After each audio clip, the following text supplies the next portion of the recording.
Tim. I'm your host on the Buzz, and we've got Chris coming in today. It's Thursday. It's that day of the week where we talk on everything finance for the first hour with Chris. Now, Chris has been in finance for almost 3 decades, and he's been consulting around the world in South Africa and in the UK.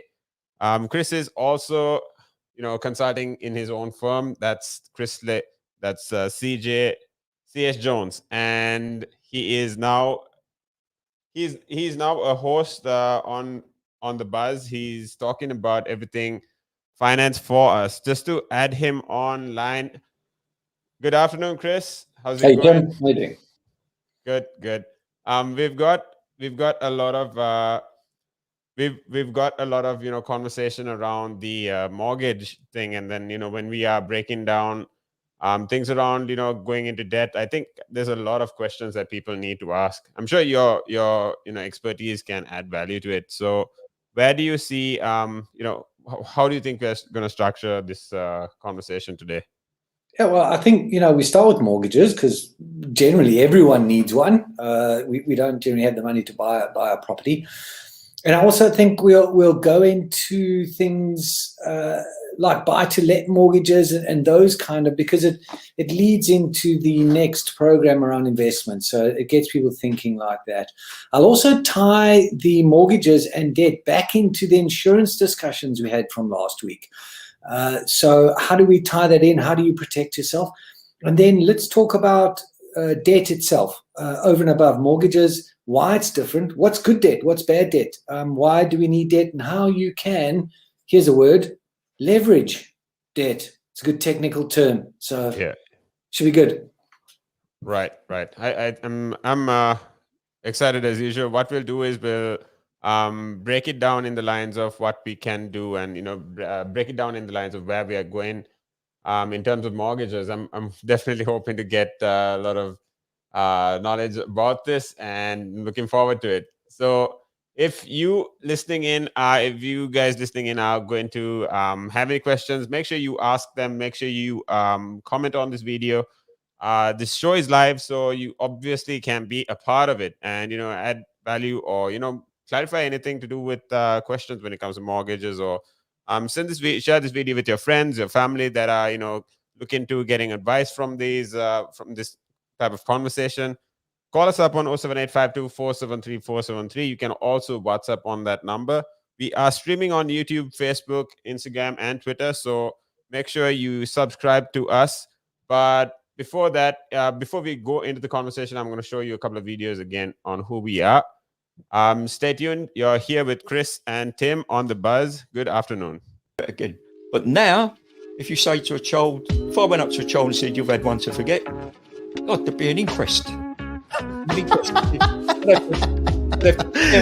Me, why did you reject my son? Oh, I haven't rejected your son. I want to talk about, how the generation gap, has how much it's changed, especially when you check the youth nowadays in comparison, to people back in the day. I'd say when I was younger, it was more disciplined. Not now. In comparison to now. Not at all. Not now. The way things are nowadays, the younger generation, you seem that they can't accept the word no. If that makes sense. They can't accept rejection, essentially, is all you're trying to say. Yeah, they can't accept the word no. So if you, how did I do? Or you didn't do very well, and they get upset, And when I was a youngster, my father used to say to me, because I used to be sport mad when I was very young. Well, I still am sport mad, but like participating in different sports. And if I had a bad game, for example, I'd say to me, "You had one to forget." That's it. Your dad sounds like a smart guy. I mean, yeah, that's the real fact of the matter, yeah. He'd say to me, "You had one to forget. Get over it." And that was it. So I'd dust myself down and do it again. But now, if you say to a child, if I went up to a child and said, "You've had one to forget," God, there'd be an inquest. Me, why did you reject my son? Oh, I haven't rejected your son. Or daughter. I've just told them that they need to buck their ideas up. That's the truth right there. I mean, if you think about it, if you check the generations, like right now in the US as well, I've seen a lot of these things as well. In the UK, you know, you get medals for participation. But what's the point? What are you trying to? Yeah, what's the point? Either you win or you lose. People are so afraid to put that whole notion of losing. You know, when it comes to right now, the generation gap is just crazy. You know how much. A lot has changed. Social media has taken control of our lives, and we don't even realize it anymore. We're crippled because of it. That's absolutely right, Nick. Because, as you said, you know, nowadays it seems that you get rewarded for failure. You know, for the life of me, Nick, I can't get my head around that. Perhaps I'm just getting old and morbid. I don't know. I just can't get my head around how you could be rewarded for failure.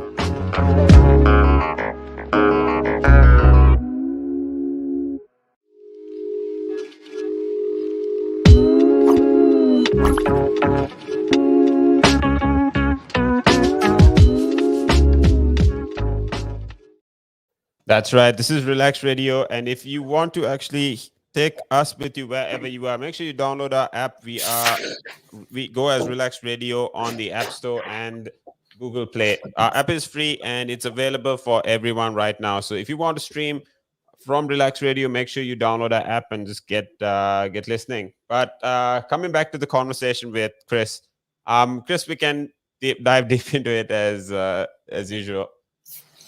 Good, right. Mortgages. So to start off with, mortgage means until death in French. So it gives you some idea of the structure of the loan. And every mortgage has a bit of Latin in it, which is caveat emptor. So caveat emptor means buyer beware.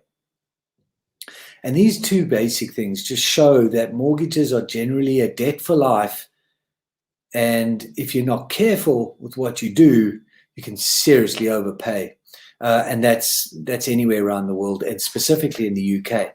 And it's strange that people would overpay on the mortgages, because in this day and age, it is so easy to change to a better rate. It can't be easier. Most people need to be aware that they should use a mortgage broker. I mean, yes, there are fees involved with a mortgage. Those fees are told to you up front, and they do make a difference on your payment. So if you have, as an example, a mortgage broker shows you a rate of 2% and there's another mortgage of 1.98%, the lower percentage mortgage may not be the best one for you because the fees may be higher. So you've got to do a little bit of math or a little bit of understanding, or just ask and make sure it's all taken into account. So how do you get mortgages? You know, generally we know they're used to buy a house, and you can't get 100% mortgages these days anymore. You should never ever have been able to get 100% mortgage ever, because that is relying on something happening in the future, i.e. the price of your house going up, which, as we've seen now, doesn't happen all the time. Yeah, it happens most of the time, but it can go down. When did the concept of a mortgage initiate, Chris? If you know this, and now if I am to go ask the bank for a mortgage, what qualifies me? How do they look into my books and see if I am eligible for a mortgage? It's a good question. So mortgages have been around for a long time, and I wanted to stay away from the topic of how mortgage originates because it's quite a complex area. Okay. Let's just say they've been around for a very long time. They are known, or they are in the kind of area of asset-backed lending, basically because you don't have to provide any collateral to the bank because your house that you're purchasing provides that collateral. So a couple of things banks will look at is your education, your job, your income, and where you're buying the house and what the value of the house is. Those are the kind of the main criteria around it. Basically because you need to borrow within affordability limits that are set, and these vary and sometimes people use a multiple of annual salary, but it's not a really good way to do it. I would rather do it on a budget basis to ensure that it's correct. And then also the bank will value the house, because remember, a lot of people have, if you own a home, you know this, you value your home more than someone else will, because it's your home, right? You're putting memories and goodwill into that. So the bank values it at a kind of an asset type valuation, i.e., it takes, and this is what used to happen, it doesn't happen anymore, but the bank used to say, okay, what can we get for this house on an auction? And basically, we can get 60, 70, 80, 90% of the value of the auction. So that will determine, okay, if we can get 90% of the value back on an auction, if you don't pay your mortgage back, you need to give us 20% deposit and we'll lend you the money. That used to be the thinking behind the scenes. Now it's a lot more sophisticated, thank goodness. But the banks still have that kind of situation in hand to say, what can we recover of our asset if you default on your payments? And that will give us your risk rating and where you sit. Now, if you have a very high risk rating, i.e., you can't really, it's called the subprime mortgage market, right? Where you don't have a good credit score, or you haven't been in the market long enough, or, unfortunately, youngsters struggle with that because they haven't been in the market to build that credit rating up yet. So a couple of things happen there. You need a larger deposit, or you have to pay a higher interest rate to compensate for the bank taking that risk. The lower risk you go, the better interest rates you get, the lower your mortgage payment, which is kind of the wrong way around, right? Because if you're a higher risk and they're giving you higher rates, you have to pay more on it. It kind of increases the risk, but that's how it works. Mortgages we tend to do mortgages around the 25-year mark. Reason for that, it can be anywhere from some mortgages go up to 30 years, all the way down to 5 or 10 years. And the reason we do this is affordability as well, so you stretch the payments out. Now, people need to be aware, as most mortgages have this in them. You take a 25-year mortgage, but they won't let you repay it. Let's say you win the lottery, and now you want to repay the mortgage. You get penalties for repaying it back. Generally, they say you can pay up to 10% of the outstanding balance every year. Above that, there's penalties. So these are little catches that you need to make sure that you're aware of. And then, of course, coming into being aware of. I mean, with your experience, obviously, I'm trying to get the best out of the fact that you've got the know-how and you've got experience with people. Also, investing in or taking mortgages when it comes to their personal lives or maybe their businesses. And what would you say? I think we can go into a quick video again on Relax Radio, but then before that, just to I'll just pop the question up before we go into a quick break. But understanding how and what type of things people need to actually look at when taking a mortgage. Or we actually have a comment here. We have someone commented on this, and Josh is asking us what if in the current climate, is it really safe to take out a mortgage? And then his personal take is that it is a huge risk. What is your take on that, Chris? Well, let's look at it two ways.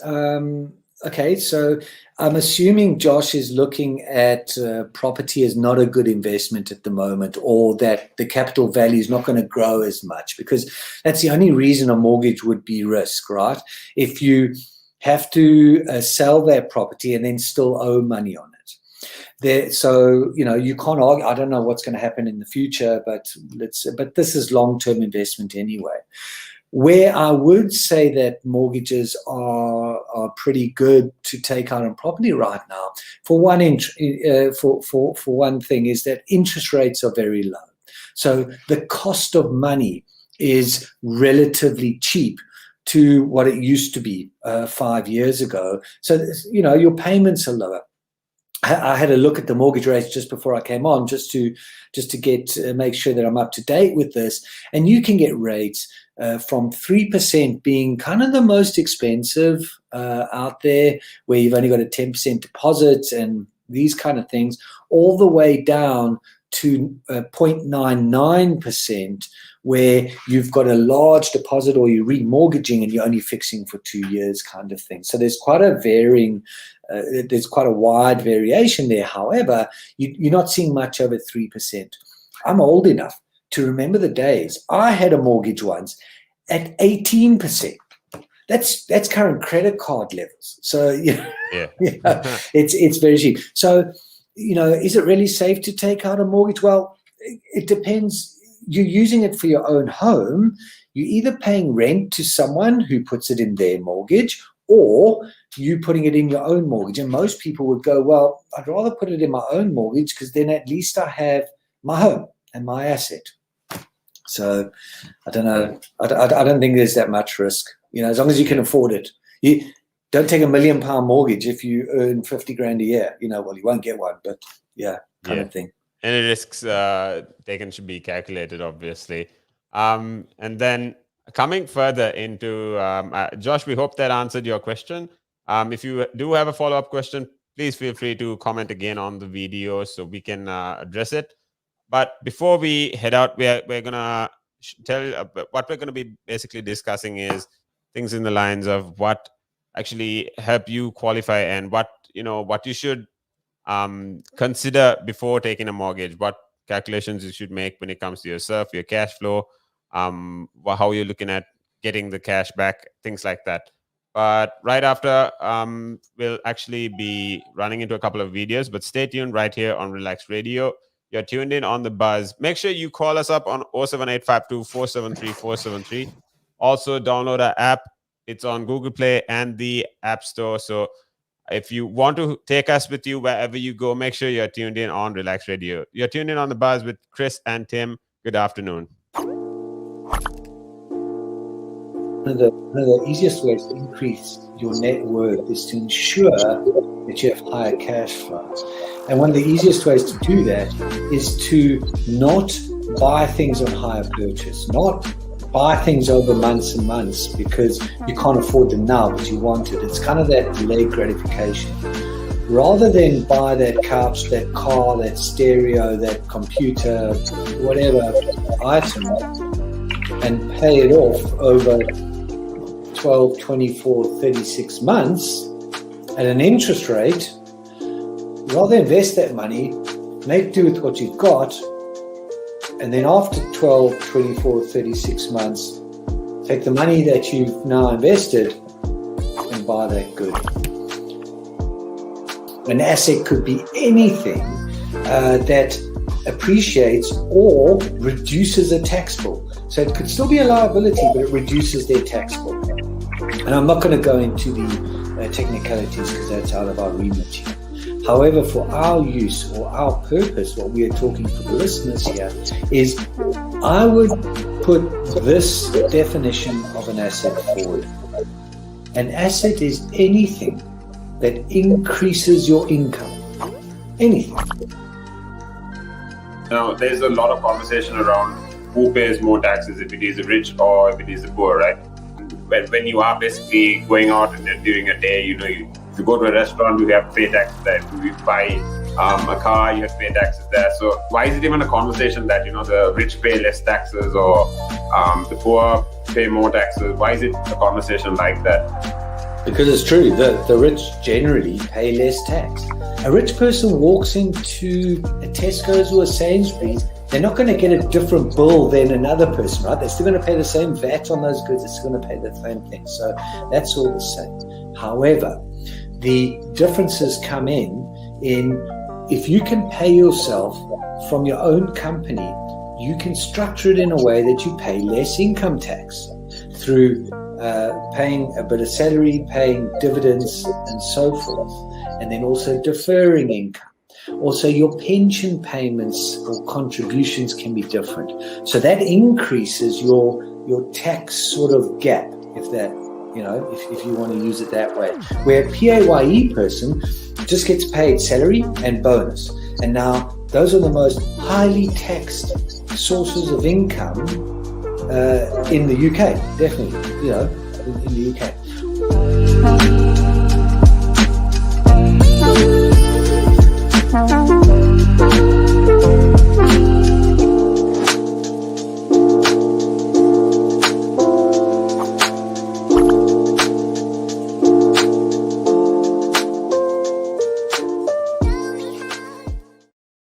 That's right. We've got a lot of finance conversations. We've got, superb highlights and a lot of information that you can actually take home or keep with you.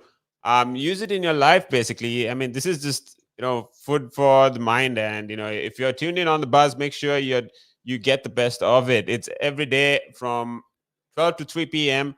We've got Chris coming in on Thursdays from 12 to 1 p.m. So make sure you slot this hour in and don't basically keep all your meetings free, keep your calendar free for Thursdays from 12 to 1 p.m. Now, coming back into the question with Chris, what calculations should you make when looking at taking a mortgage or looking at applying for a mortgage? What things you should consider before a mortgage is basically a risk as well. So how do you stay out of the worst case scenario? What are things, Chris, that we can basically get out of this to save?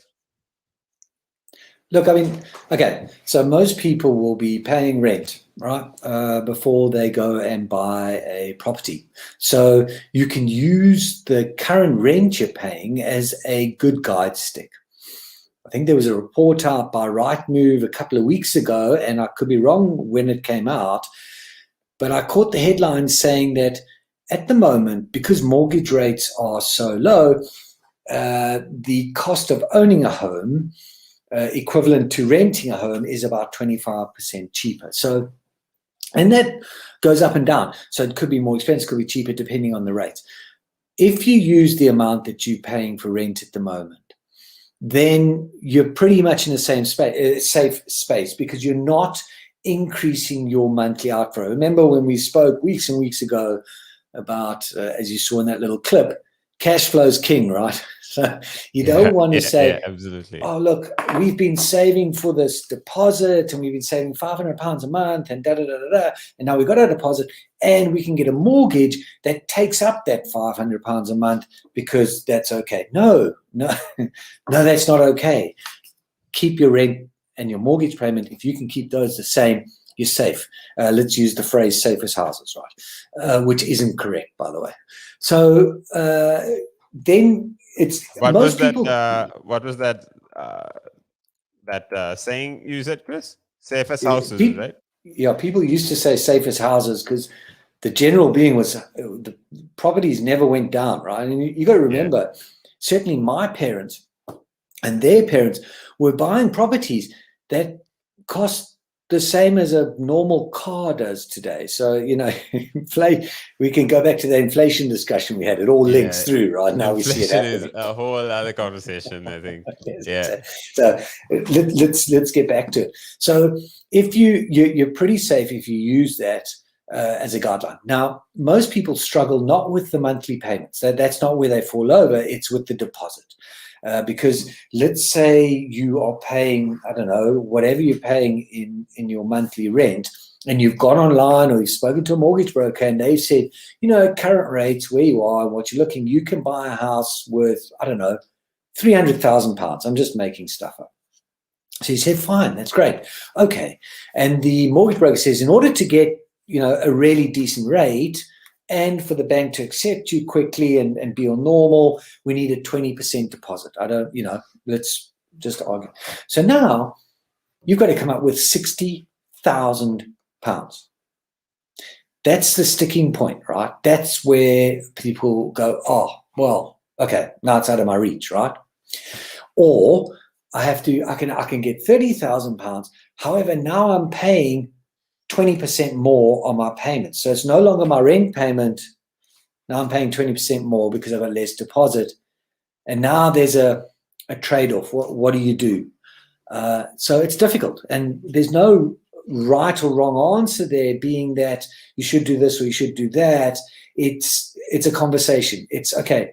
So where are you in your life? Are you a youngster who's a professional and you're growing in your career and you're pretty certain that, you know, in 5 years' time you're going to be earning 50% more? Right. Or are you in your 50s and you're remortgaging and you've kind of hit the zenith of your career and it's not going to increase anymore? So, you know, you've got to have those conversations. But if you are mortgaging for the first time or the 50th time and you're currently renting, using the current rent you pay, try not deviate from that, because that's an easy start, right? It's an easy win.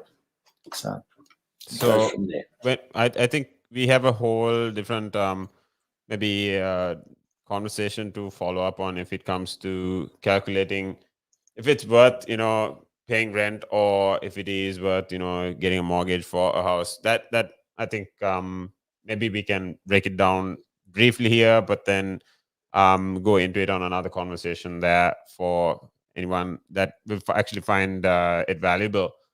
What would you take? How would you answer it in maybe a sentence or two, Chris? When it comes to that question, if someone asks you, personal preference. I currently rent because we didn't know the area when we moved here, so we rent to find out about the area, find out where we are, and then we'll look to buy. So that's a valid reason. Other people just don't like owning a property, or not that they're averse to owning a property, they just don't like the big debt, which is fine as well. You know, renting's fine. It has its risks and it has its downfalls. Like, you know, you can't just add extensions to the property, but it's definitely personal preference, you know. Right, So, right, yeah. And so then to basically go into the next part of it, how else would you? Let's assume you've taken a mortgage and you are in the point where you are paying it off, and you know you're looking at ways and means of, you know, getting rid of that the debt fast. What would you say a very productive or efficient way of, you know, getting rid of that is? I was just thinking, by the way, when you said the 20% down payment, you know, this was something we spoke of a couple of weeks ago, at least I think somewhere around the beginning of our conversations, when it came to you know, having a percentage of your cash flow allocated for, you know, emergency funds or other investments. So I mean, me myself, I've been, you know, making sure that I've been living below you know, what I actually can, and just keeping a fraction out for further investments. So I mean, me personally, I'm taking a lot from this, and you know, I was just thinking, so that would be, given that I feel like, you know, given that taking a mortgage would be an asset for me by any chance. So maybe, you know, by chance, if I take that money out for something like this, that would be a possibility, right? Yeah. Well, let's so let's take a step back. You've got the structure of the mortgage. So you also have interest only and repayment mortgages. Now that makes a big difference as well, because I would always advocate someone has a full repayment mortgage where you're paying the capital and the interest at the same time.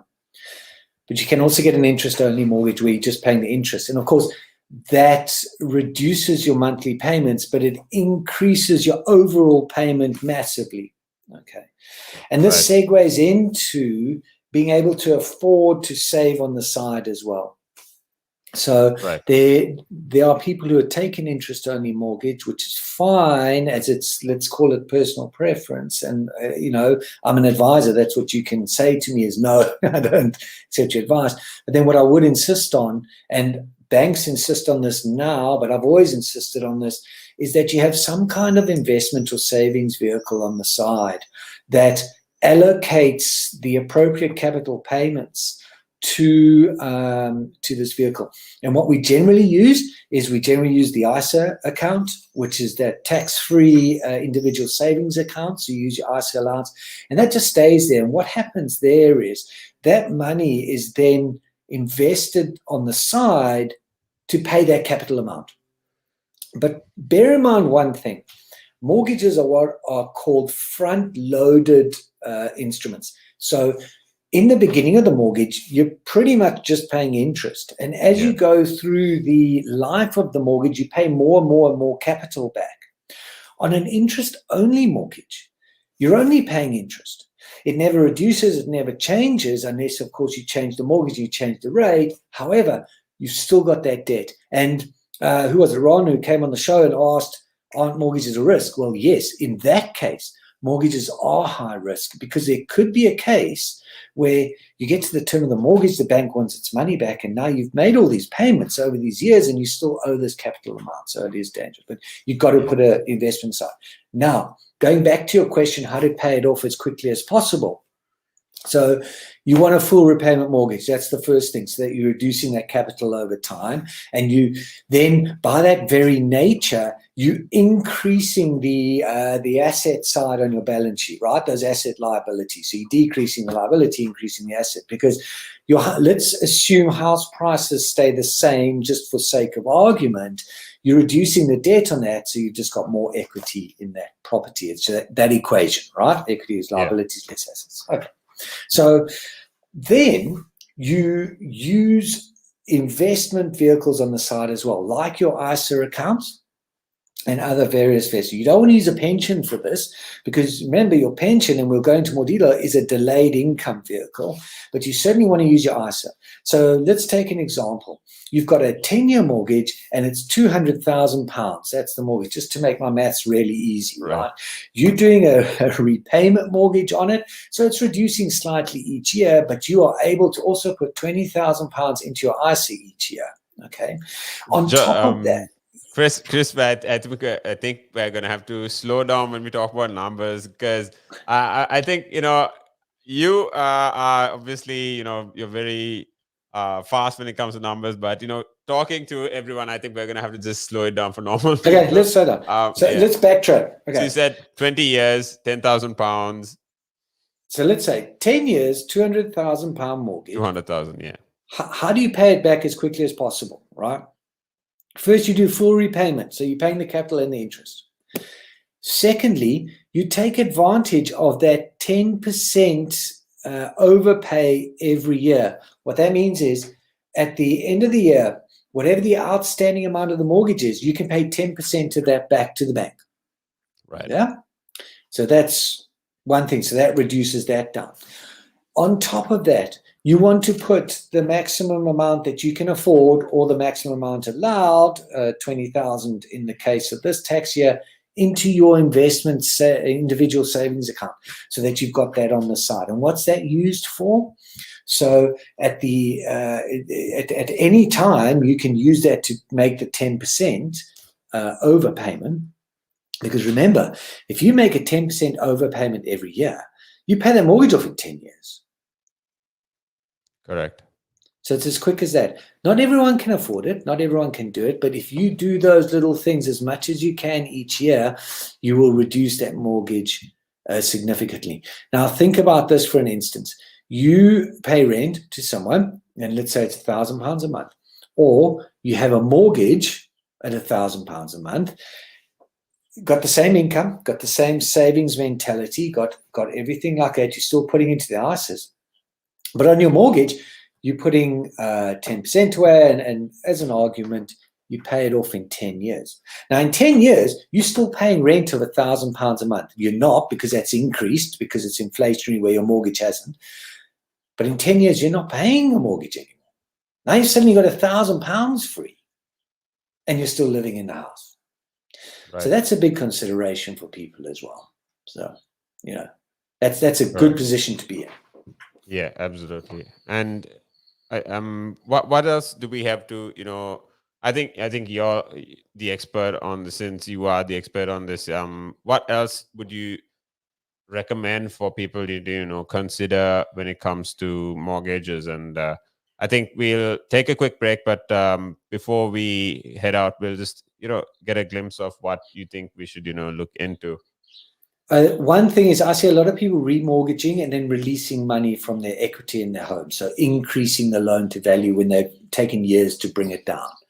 that needs to be considered. You need to be careful about that, because you're increasing your monthly payments and increasing liabilities. I know you'll put it into your home and make it better, but caution.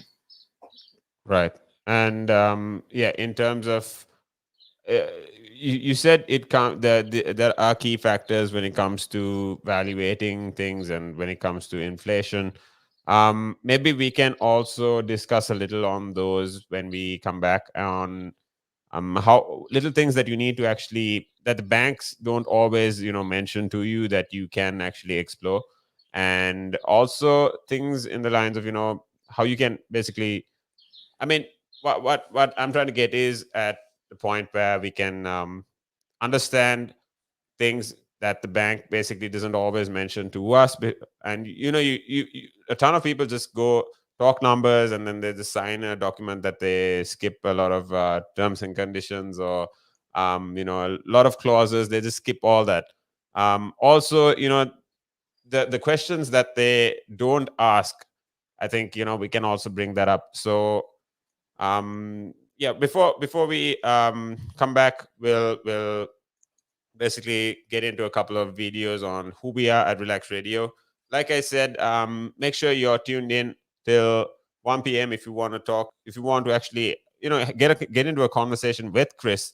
Share this video with your friends, your family that are looking to take mortgages or are currently paying mortgages off, because I'm pretty sure, 100% guarantee they will get some value out of this conversation with Chris. And we can actually make sure you call us up on 07852 473 473. You can also download our app. It's Relaks Radio. That's RELAKS Radio on Google Play and the App Store. It's free. Make sure you're tuned in all the way till 3 p.m. This is The Buzz. Good afternoon, and you're tuned in on Relaks Radio. One of the easiest ways to increase the valuations that you place on an asset are always behind you. It's always in hindsight. It's never in front of you. And that's one of the challenges, right? Because you're always valuing what happened yesterday. And what you need is what's going to happen tomorrow. What am I saving or investing for? Why am I doing it? When will I need the money? And how much money do I need? Yeah. So that's quite important, because when you're looking at your net worth, you got to start with saying, well, what do I want my net worth to be, so that there's a goal, and then work backwards. How do I get there? And if I can start with £50 or $50 a week, if I save that every week, and you can go online and use calculators online. I don't have to teach you the maths behind it, but you can say, okay, and if I get a 3% return and I put this away for how long will it take to reach my goal? And that's called just this basic cash flow projection calculations. And it's what we use in financial planning all the time. What we say to clients is we say, okay, what is your goal? What is your objective? Where do you want to go to? And we discuss that in a lot of detail and over most of the meeting. And then the rest of it is saying, okay, in your exact circumstances, with your risk profile, with how you feel about investments and pensions and taxes and where you are and who you work with, and your education level or your lack of education or how involved you want to be. There's a lot of variables that we take into account, and then we say, okay, here's a plan. You start like this, that's great. And then we review it all the time, and we say, okay, we need to increase it, we're on track, we're not, this is what is happening. Because remember, when you're dealing with assets, the valuations that you place on an asset are always behind you. It's always in hindsight. It's never in front of you. And that's one of the challenges, right? Because you're always valuing what happened yesterday. And what you need is what's going to happen tomorrow. So that's a struggle. Yeah. So there are strategies everywhere from £50 a week up to £100 million, and they're different. Right? They range differently from everyone, but and from country to country, to be fair. Different countries have different tax laws. So there's different vehicles. But from your point of view, at the sort of normal end, I'm not going to call it the low end because I'm in that boat as well. It's as tax efficient as you can get it. That's where you start. You use all the tax efficiencies and then you step up into different things.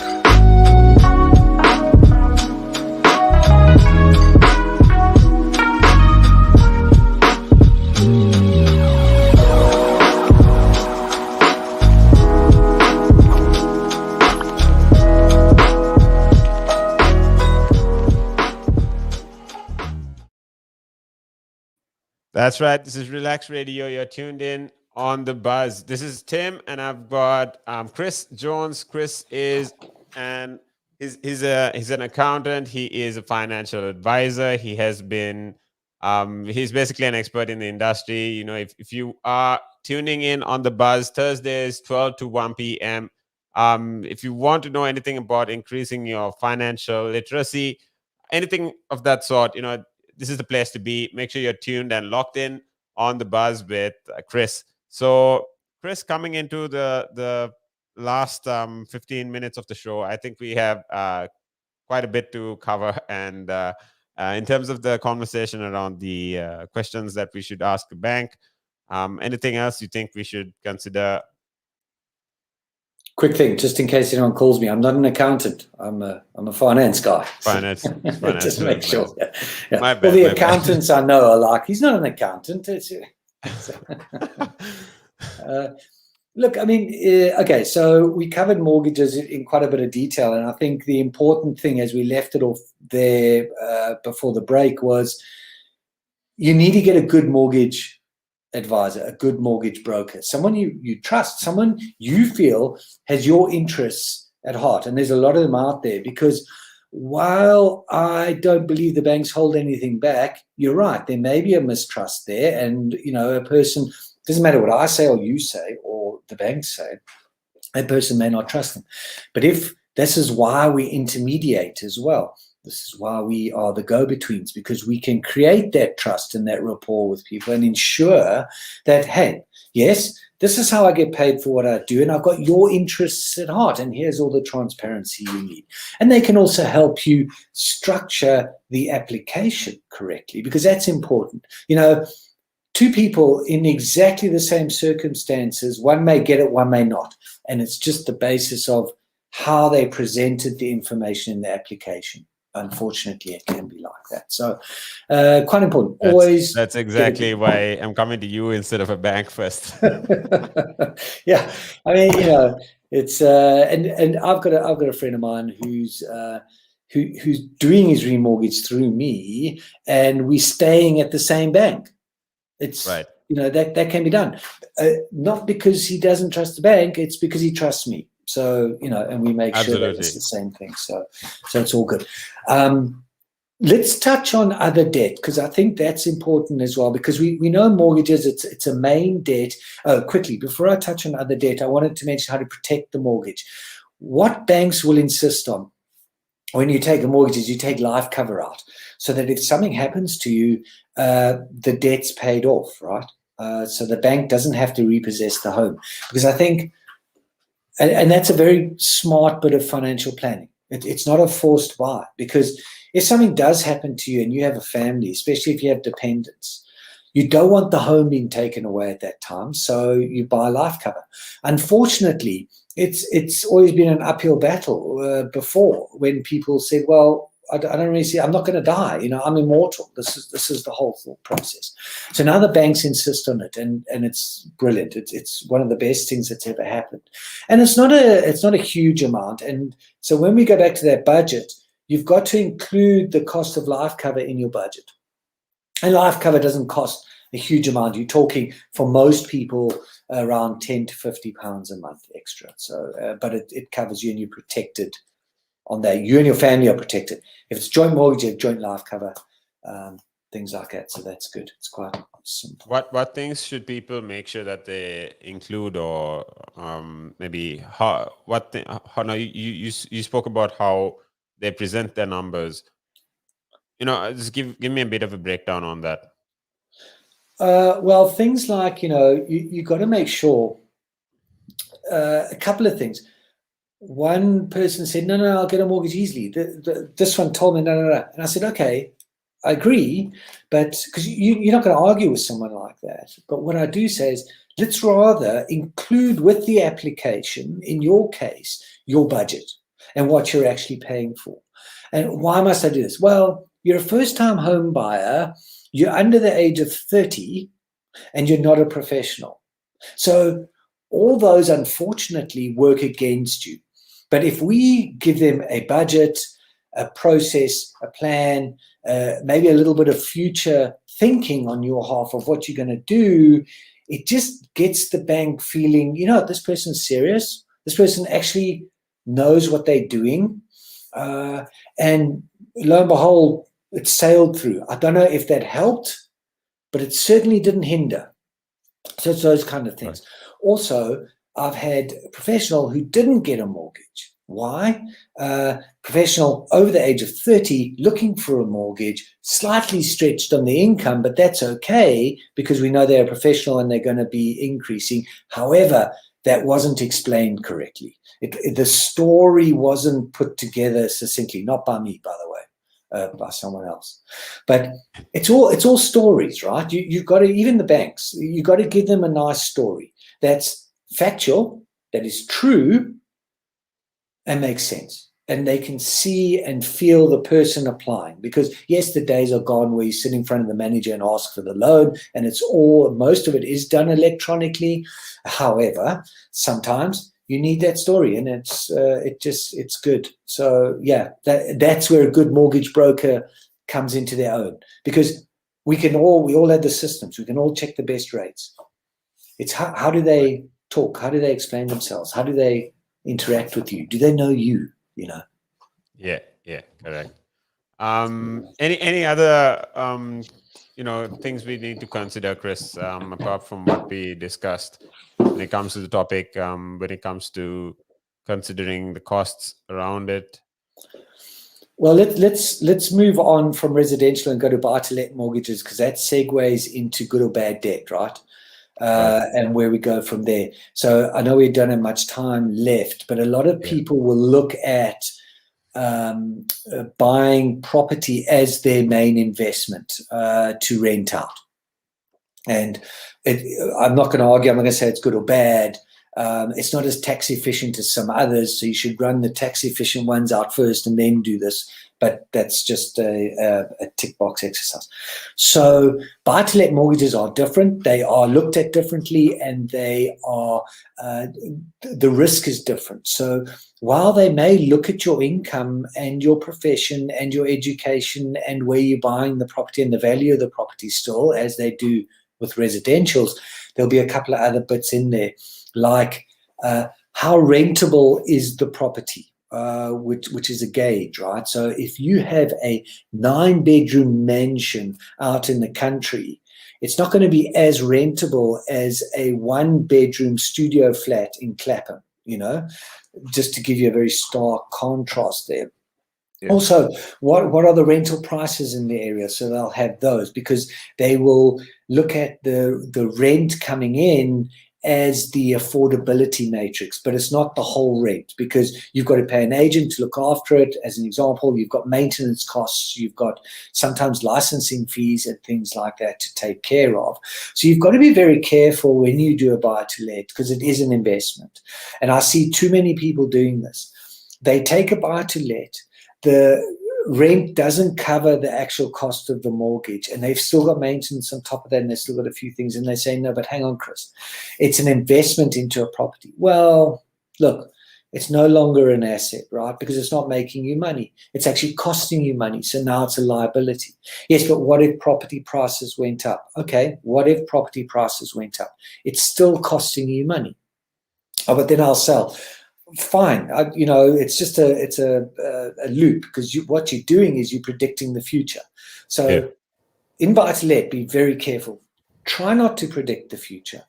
Do it what it is right there and then, and generate a positive yield, i.e., don't put money into the property. Yeah, there's lots of reasons why someone may be putting money into a property, and it's not all to do with overextending themselves.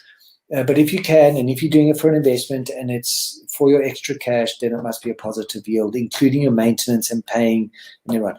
The mortgage rates on buy-to-let are generally higher because it is a higher risk. It's seen as a second purchase by the banks because they also look at, a lot of people say, oh, well, I'll have 12-month occupancy. Well, you can't work on that because we work on 10-month occupancy. Whether that's right or wrong is irrelevant. It doesn't matter. We're just taking into account that sometimes you may not have a tenant in your rental. So work on a 10-month occupancy rate and then see if you can get the figures working. And again, I always refer to online calculators, but I run a spreadsheet for my clients and we put that yield in. And it's a good debt. The buy-to-let is a way that, let's say you had £1 million, and what you did was you went and you bought 4 flats at £250,000 each and rented them out. But you didn't pay £1 million, right? Let's say you bought 8 flats at £250,000 each and you mortgaged half and you paid half. Effectively, if you've done your maths right and those rents are coming in and it's looking after itself, and you can overpay that mortgage, you double your money, right? Once those mortgages are paid, given that the property market doesn't move, and hopefully it moves in your favor. So you've got all those. So yeah, there's nothing wrong with it, but it takes work. People don't realize how much work that takes. Then I want to go definitely. That's definitely a best case scenario, I'm assuming, and. Yeah. But I'd love to be in. Yeah, and you were saying, Chris, just go ahead. No, that's okay. So from the mortgage side of things, I just want people to remember 2 things.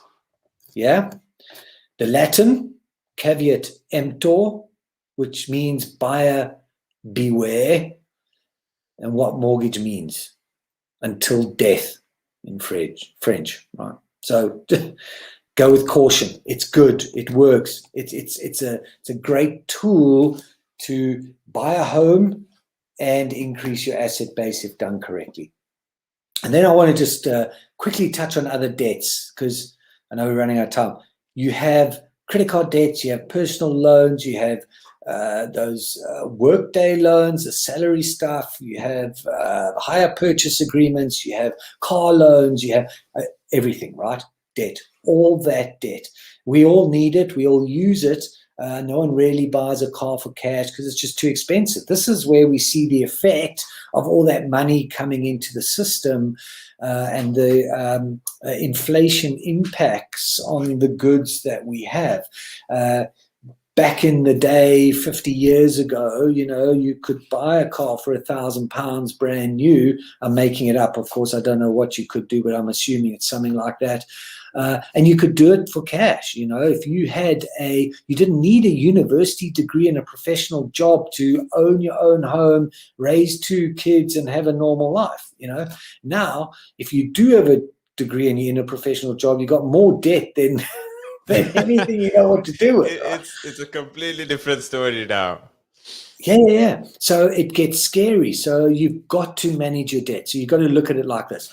The most expensive debt are those payday loans. If you ever get into them, you're in real trouble anyway because you just don't have enough at the end of the month and you're recycling. I mean, those are just high. But for most people, it's credit cards. Your credit card is the killer. It'll kill you slowly. It's 1,000 cuts, right?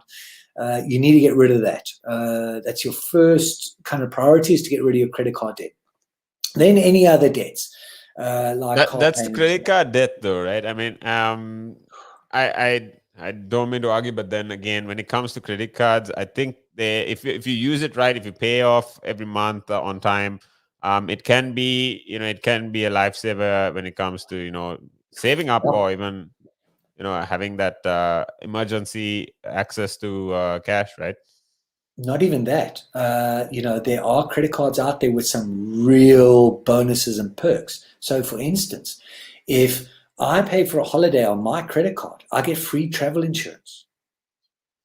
That's As yeah, long as I pay that off at the end of the month and don't incur the absolutely. interest charges, it works, right? Mm. So yes, credit cards are an amazing tool. What I'm talking about here is where most of us sit and we pay monthly into a credit card from purchases that have been made a while ago. It's a Absolutely. killer. That's Yeah. that discipline alone is, it's a discipline by itself, just knowing what time to spend, where to spend, what to allocate for, Yeah. just your personal accounting on a monthly basis. That alone is a discipline you can build up, and you don't know, I mean, you can do wonders with it, right? Because like saying goes, what gets measured gets done, or can be controlled. So yeah, I mean, I'm looking forward to hearing more about it. Anyways, we have I think we can do a completely different segment on credit cards as well. We've got insurances, mortgages and debt coming up next week, and then Next again, week's tax. yes, next week is tax. Sorry. So next week is tax, and then we've got to go into investments and savings, get Yeah. into pensions, estate planning. Definitely looking forward to the next couple of weeks, Chris. It's going to be a tax primer for everyone, right? Yeah, And I know people think it's boring, but come on, it's tax. you have to. I get You quite have to. excited about it. Yeah, one of the things you said at the beginning was that when it comes to one thing that inspired you to get into the career you are in was the fact that we are in a world that beats the heart of it beats around money, right?